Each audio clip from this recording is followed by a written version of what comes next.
Ada kasus baru guys yang lagi angkat-angkatnya banget ini tentang pembunbunan ya di kota Banyumas. Jadi ini tragis banget guys. Ini korbannya adalah seorang nenek dan juga seorang wanita muda. Ya, pelakunya adalah cucunya sendiri. Begini ceritanya guys, berdasarkan informasi yang aku dapat. Ini si pelaku ini ya alias cucunya si korban itu datang ke rumahnya nenek. Dia itu berniat untuk meminjam uang kepada neneknya. Nah, tapi pas sampainya di rumah neneknya, bukannya dia menerima uang atau mendapatkan uang, tapi malah mendapatkan caci makian dari neneknya. Katanya dia dibanding-bandingkan dengan cucu-cucu yang lain dan dia masih memiliki utang yang dulu belum dibayar begitu. Jadi neneknya ini tidak memberikan uang kepada si cucu guys. Alhasil si pelaku ini akhirnya dengan tega membunuh neneknya sendiri.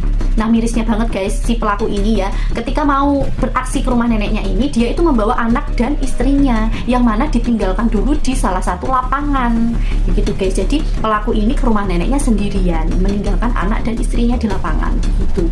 Dan yang paling gongnya, setelah dia membunbun neneknya ini guys, dia mendapatkan uang kan, uangnya diambil nih yang ada di rumah neneknya. Dia balik lagi nih menjemput anak dan istrinya. Dia juga sempat membayar mainannya anaknya guys. Terus kemudian anak dan istrinya ini dititipkan dulu ke rumah temennya. Akhirnya dia berdalih lagi untuk ke rumah neneknya. Tapi yang paling gong ini dia membawa selingkuhannya guys. Jadi selingkuhannya ini wanita berusia 18 tahun, katanya teman kerjanya begitu guys.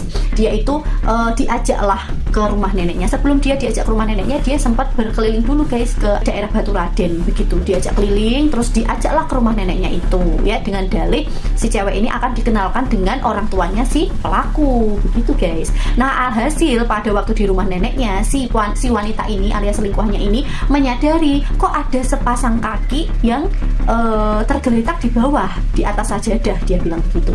Akhirnya si perempuan ini menyadari adanya kejanggalan. Terus si pelaku ini akhirnya kan panik guys, takut aksinya yang keji itu kepada neneknya kebongkar. Jadi dia dengan gelap mata dia akhirnya menyiksa selingkuhannya ini, aniaya dengan benda tumpul kemudian sampai meninggal.